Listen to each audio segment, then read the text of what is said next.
Good evening. आज हम बहुत इंपॉर्टेंट टॉपिक पर डिस्कस करने जा रहे हैं, एक सेशन करने जा रहे हैं। स्पेशली जो अभी ग्रेजुएशन में है, पोस्ट ग्रेजुएशन में है, जो जस्ट अभी उनका डिग्री कंप्लीट हुआ है, उनके बहुत काम आने वाली हैं। आज का हमारा थीम है, टॉपिक है career opportunities after MSc chemistry in India. MSc chemistry करने के बाद क्या क्या जॉब की अपॉर्चुनिटी है उसके बारे में उसको ध्यान में रखते हुए ये सेशन मैंने डिजाइन किया हुआ है। उम्मीद है कि आपको काफी इससे गाइडेंस मिलेगा, आपको काफी फायदा होने वाला है। तो सबसे पहले एमएससी केमिस्ट्री क्यों? एक तो एमएससी केमिस्ट्री एक कोर सब्जेक्ट है, केमिस्ट्री एक कोर सब्जेक्ट है, तो इससे हम अगर एमएससी केमिस्ट्री डिग्री मिलने के साथ ही साथ हमें एनालिटिकल प्रिसीजन, रिसर्च के बारे में डेप्थ नॉलेज होता है, और कुछ क्रिटिकल प्रॉब्लम सॉल्विंग स्किल जैसे हम सीखते हैं एकेडमिया में। तो इसके साथ ही हमारे पास ऐसी कैपेबिलिटी होती है, केवल एक पर्टिकुलर लेबोरेटरी का ही नहीं होता है, बल्कि दूसरे दूसरे सेक्टर्स में भी जॉब की अपॉर्चुनिटी होती है। तो आज केमिस्ट्री या केमिस्ट का जॉब केवल एक लेबोरेटरी तक ही नहीं सीमित रह गया, बल्कि कई दूसरे सेक्टर्स में रहे, जैसे एनालिटिकल केमिस्ट्री और इंस्ट्रूमेंटेशन। इन्वायरमेंटल केमिस्ट्री बहुत ज्यादा जॉब की अपॉर्चुनिटी है, क्योंकि इन्वायरमेंट की प्रॉब्लम, चाहे वाटर वाटर पोल्यूशन की बात हो, चाहे एयर पोल्यूशन की बात हो। फोरेंसिक साइंस का बहुत ज्यादा यूज है, फूड बेवरेज क्वालिटी टेस्टिंग।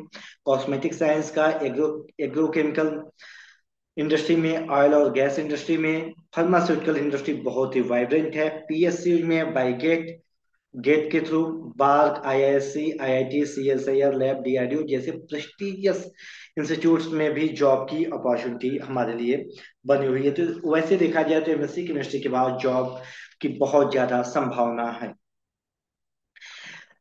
अब हम सबसे पहले, अभी आप एकेडमिक से जस्ट बाहर आए हो या जस्ट आप एकेडमिक में हो, तो हम पहले कम्पिटेटिव एग्जाम की बात कर लेते हैं, बाद में दूसरे सेक्टर्स की बात। तो एग्जाम में सबसे पहले यूपीएससी, भारत में अगर सबसे बड़ा कोई एग्जाम अगर होता है तो यूपीएससी होता है। यूपीएससी में आप chemistry as a optional subject choose कर सकते हैं। इसके अलावा Indian Forest Service, SSC, CGL के थ्रू आप साइंटिस्ट भी मिनिस्ट्री में आपको रोल मिल सकता है। फूड सेफ्टी ऑफिसर के फॉर्म आते हैं। केमिस्ट के लिए आप अप्लाई करते हो जीएसआई, और जिसको यूपीएससी एग्जाम कंडक्ट करता है। पेटेंट ऑफिसर बहुत ही जबरदस्त जॉब रोल है, इसका भी एग्जाम होता है। पेटेंट एजेंट का अगर आप एग्जाम क्वालिफाई करते हो तो आपको आसानी से प्राइवेट सेक्टर में ढेर सारी अपॉर्चुनिटीज हैं। ग्रेजुएशन के जो ग्रेजुएट स्टूडेंट हैं, उनको सेप्टेम के थ्रू आप डीआरडीओ में ज्वाइन कर सकते हो एज ए टेक्निकल असिस्टेंट के रूप में। जॉब की अपॉर्चुनिटी है। इसके अलावा डिफरेंट स्टेट के पीएससी, डिफरेंट साइंटिफिक ऑफिसर के एग्जाम कंडक्ट कराती है, वहां भी हमारे लिए जॉब की अपॉर्चुनिटी है। डीआरडीओ और बाग जैसे इंस्टीट्यूट साइंटिस्ट बी के एग्जाम कराती हैं, आपके गेट स्कोर के बेसिस पे होता है। और सेम वे में पीएसयू सेक्टर में जितने भी भारत के नवरत्न कंपनीज हैं, उसमें भी गेट स्कोर के बेस पर आपका सिलेक्शन हो सकता है। तो ये रही कुछ एग्जाम जिसके बारे में मैंने डिस्कस किया। अगर लेकिन इसके अलावा आप अगर दूसरे सेक्टर में जॉब के लिए आप देखना चाहते हैं, या आप पीएचडी करना चाहते हैं, आपका बहुत ज्यादा इंटरेस्ट है कि हम पीएचडी करें, तो आप सीएसआईआर लेबोरेटरी को ज्वाइन कर सकते हो। इसमें नेट नेट जेआरएफ के बेसिस पर आपका सिलेक्शन होता है। रिसर्च के साथ साथ आपको फेलोशिप मिलता है, जिससे आप फाइनेंशियल नीड को अपने पूरा कर सकते हो। इसमें जैसे सीएसआईआर का जेआरएफ फेलोशिप होता है, डीबीटी बीएनसी फेलोशिप होता है, इंस्पायर फैकल्टी स्कीम का फेलोशिप होता है, और गेट फेलोशिप के द्वारा आप केवल न न सिर्फ आप अपने रिसर्च को आगे बढ़ा सकते हो, बल्कि आप अपने फाइनेंशियल नीड को काफी हद तक पूरा कर सकते हो। और इनके बाद आपको डेप्थ नॉलेज हो जाती है, आप नेशन के लिए कुछ बड़ा कर सकते हैं। गवर्नमेंट सेक्टर की अगर बात करें तो गवर्नमेंट सेक्टर में डीआरडीओ, जो गवर्नमेंट के रिसर्च एंड डेवलपमेंट लेबोरेटरी होती है, जैसे बार्ग हो गया, डीआरडीओ हो गया, इसरो हो गया, इसमें भी आप साइंटिस्ट बी के रूप में ज्वाइन कर सकते हो। गेट के स्कोर के बेस पर होता है। टेक्निकल ऑफिसर के रूप में भी आप ज्वाइन कर सकते हो। तो ये सब कुछ अपॉर्चुनिटी हो जो एमएससी के बाद हम कर सकते हैं। हम अब आते हैं फार्मा और बायोटेक इंडस्ट्री में। भारत में, इंडिया में सबसे ज्यादा अगर केमिस्ट्री के पोस्ट ग्रेजुएट स्टूडेंट के लिए, मास्टर डिग्री स्टूडेंट के लिए सबसे ज्यादा जॉब की अपॉर्चुनिटी फार्मा, केमिकल, पेस्टिसाइड और इंसेक्टिसाइड इंडस्ट्री में है। तो इसमें हम प्रोसेस डेवलपमेंट केमिस्ट या साइंटिस्ट के रूप में रिसर्च एंड डेवलपमेंट साइंटिस्ट के रूप में जॉब की अपॉर्चुनिटी है। एनालिटिकल डिपार्टमेंट की बात करें तो एनालिटिकल डेवलपमेंट साइंटिस्ट के रूप में जॉब की अपॉर्चुनिटी है। हम साथ साथ नेशन को ग्लोबल मार्केट में अपने सेक्टर को बढ़ाने के लिए as a quality control analyst और प्रोडक्शन केमिस्ट के रूप में जॉब करके अपने कैरियर बनाकर नेशन के लिए हम बहुत बड़ा कंट्रीब्यूशन दे सकते हैं। और हमारा जो प्रोडक्ट है वो रेगुलेटरी को कंप्लाई कर रहा है कि नहीं कंप्लाई कर रहा है, इसके लिए हम रेगुलेटरी अफेयर्स डिपार्टमेंट में ज्वाइन करके हम अपने करियर को अच्छा शेप दे सकते हैं, साथ ही साथ अपने नेशन के लिए भी बहुत बड़ा कंट्रीब्यूशन दे सकते हैं। लेकिन अगर आपका नॉलेज शेयरिंग में आपका बहुत इंटरेस्ट है तो आप बीएड या तो नेट क्वालिफाइड करके आप असिस्टेंट प्रोफेसर या तो एज ए लेक्चरर ज्वाइन कर सकते हो। डिफरेंट प्रेस्टिजियस इंस्टीट्यूट में आप ज्वाइन कर सकते हो। अगर आपको साथ ही साथ आप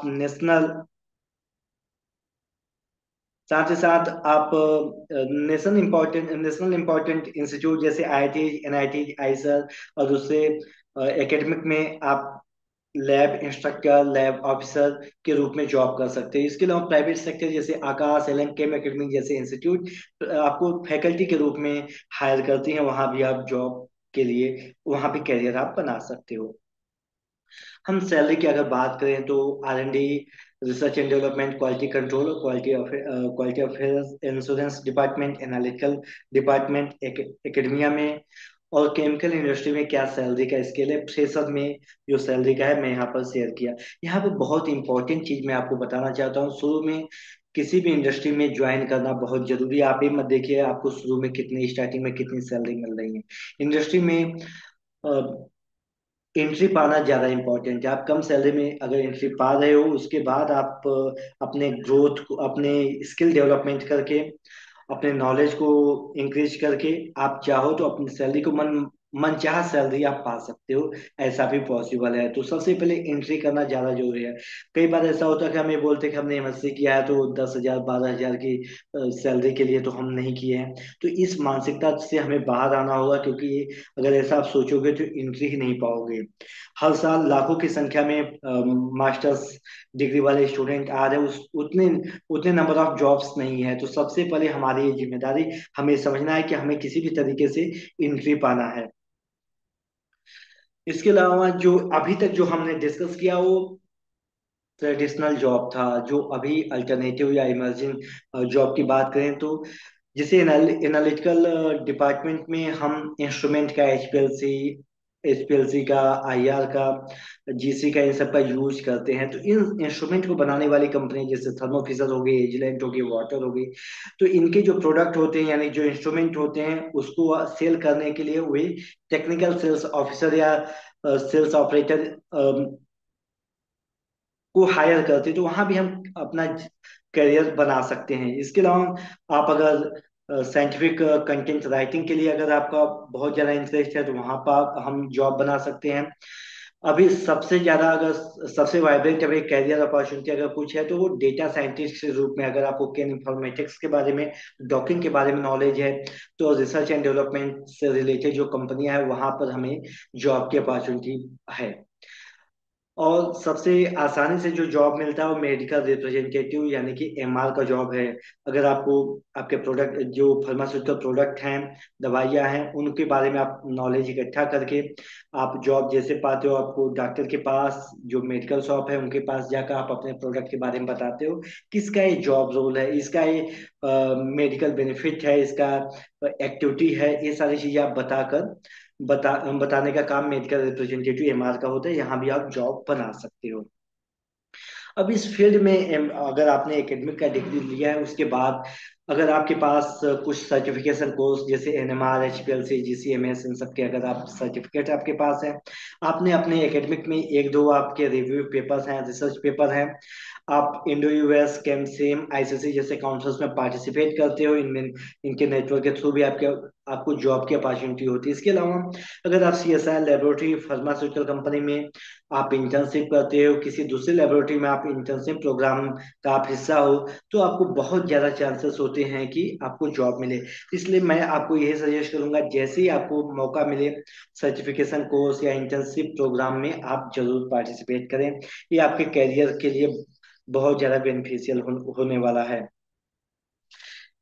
तो आप MSc की डिग्री केवल एक क्वालिफिकेशन डिग्री नहीं है, केवल ऐसा नहीं है कि आपको एक डिग्री मिल गई बस हो गया, नहीं। MSc की डिग्री के बाद आपको मल्टीपल फील्ड में, मल्टी डिसिप्लिनरी फील्ड में एक रास्ता तय होता, एक रास्ता खुल जाता है, गेटवे क्रिएट होता है, जिसमें हम अपने कैरियर करियर को शेप दे सकते हैं, करियर हम बना सकते हैं। लेकिन इस चीज का हमें ध्यान देना है, अगर आपको करियर बनाना है या आपने जॉब पा गए, तो जॉब पाने के बाद भी हमें लगातार अपनी स्किल को, अपने नॉलेज को प्रोएक्टिवली इनहेंस करना है, हमें ट्रेनिंग प्रोग्राम में पार्टिसिपेट करना है, हमें लगातार अपने जॉब को, जॉब से रिलेटेड जो भी काम कर रहे हैं उसका नॉलेज हमें गेन करना है, और जो एडवांस टेक्नोलॉजी आ रही है उसके साथ हमें आगे बढ़ना है। तो इस तरीके से हम अपने जॉब के लिए काम कर सकते हैं। आपको सबसे पहले आप इतने देर से इस सेशन का हिस्सा रहे, तो thank you very much for joining this session. हम फिर आपके साथ किसी दूसरे टॉपिक पर एक अच्छा सा सेशन लेकर आएंगे। अगर आपको किसी टॉपिक पर, किसी फील्ड के बारे में नॉलेज चाहिए, तो आप कमेंट करके हमें बता सकते हैं।